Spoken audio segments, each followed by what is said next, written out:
Il est scalper. C'est un taf d'indien à la base. Hein.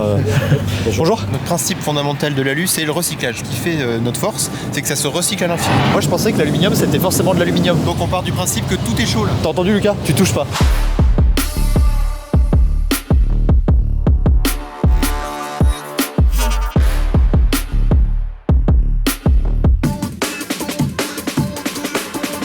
Salut à tous, aujourd'hui on est à Constellium à Issoire pour découvrir les coulisses de l'un des leaders mondiaux de transformation d'aluminium. Allez c'est parti. Pierre Dorclucy, moi je suis le DRH du site. Constellium Issoire, c'est une entreprise de 1500 salariés, plus 80 stagiaires et alternants et 200 intérimaires. Ah, donc ça fait quasi 2000 personnes en gros qui sont un peu là sur le site ici. Notre métier c'est la transformation de l'aluminium. Nous on va travailler pour les marchés de l'aéronautique, du spatial et on a également les marchés du transport, de l'industrie et de la défense. Que des petits trucs quoi. Vous allez voir que c'est différentes étapes. Notre principe fondamental de l'alu c'est le recyclage. Ce qui fait notre force, c'est que ça se recycle à l'infini. Sylvie Fontanet, presque 30 ans que je travaille sur le site. Donc nous, on s'occupe de tout ce qui est approvisionné, la fonderie, pour qu'elle ait le nécessaire afin de couler les plaques pour nos clients. Ces copeaux-là vont être traités au niveau du four de recyclage pour devenir des bols, pour être enfournés, pour poursuivre dans la chaîne au niveau de nos fours de fusion.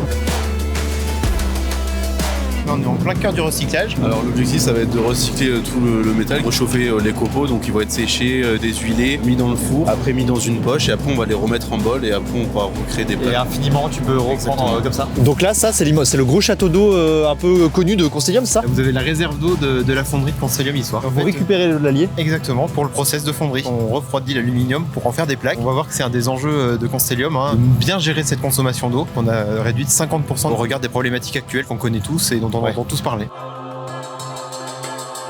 C'est que l'aluminium, tu peux pas savoir si c'est chaud parce que ça reste gris. Donc on part du principe que tout est chaud là. On touche pas, ok d'accord. T'as entendu Lucas? Tu touches pas. C'est hyper coupé net, satisfaisant quoi. Il faut que ce soit lisse et trop beau. Il y a des engins improbables, on dirait des trucs de Mars un peu. C'est vraiment que des engins bizarres quoi. Et là on est à l'entrée de la fonderie. La fonderie c'est quoi? C'est des gros fours. J'ai l'impression d'être charron en fait quoi.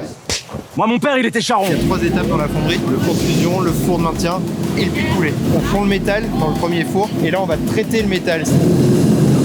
Ah ouais. Ah mais c'est immense en fait. Vous allez voir en fait ce que c'est qu'un four de fonderie de l'intérieur. Là on y va à 750 degrés. Ah ouais. Il fait très chaud là d'un coup. Wow. C'est 750 degrés. What the fuck? Vous l'avez en live. C'est incroyable. Qui est Alexandre Charbonnier, opérateur en fonderie chaud depuis 2008. Pas qu'une seule méthode de faire l'aluminium. Non. On a plusieurs familles d'alliages, l'aéronautique, le naval. Moi je pensais que l'aluminium c'était forcément de l'aluminium. Il y a une centaine d'alliages différents en fait en fonction du client. D'ailleurs je sais pas si tu vois le tuyau qui est juste là, mais en gros c'est un tuyau qui sert à chauffer toute la ville d'Issoire grâce au four, toute la ville d'Issoire. Là on va arriver dans un univers plus de laminage, de contrôle qualité, de finition pour préparer nos livraisons à nos clients. Donc là on est dans un des halls de l'atelier Tolford, donc il y en a plusieurs comme ça qui se succèdent. Donc l'atelier Tolford c'est un atelier de laminage. Les plaques qu'on a vues tout à l'heure elles sont étalées pour en faire des grandes tôles comme derrière. Est-ce que tu peux me parler de possibilités d'évolution qu'il y a à Constellium aujourd'hui? J'ai attaqué en intérim à faire de la manutention. J'ai été sur les bancs de traction et maintenant je suis team leader au laminat. La suite c'est superviseur. Donc là je suis dans le projet Booster. Et bah je te souhaite d'être superviseur et de réussir quoi.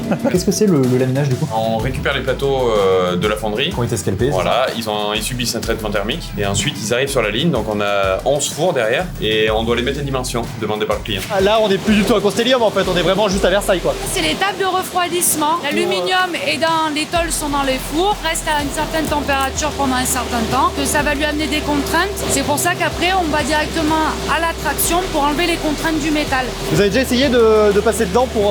Non, tout déconseille, il est traité. Ah ouais, on va pas le faire alors. Donc là on arrive dans l'une des dernières étapes en gros. Donc c'est un bac avec simplement de l'eau. À l'intérieur donc on introduit des tôles, on fait un contrôle ultrason pour vérifier la santé interne en fait du métal. Ouais, ça c'est quoi? C'est une portière de quoi? De voiture du futur? Là on est sur la partie, ce que je vous disais tout à l'heure, transport industrie défense. Donc vous allez retrouver en fait ce type de blindé. Ou ce type d'avion avec des pièces pareilles, pré-usinées qui vont se retrouver sur des gros grands avions, appareils de l'aéronautique. En vrai de vrai.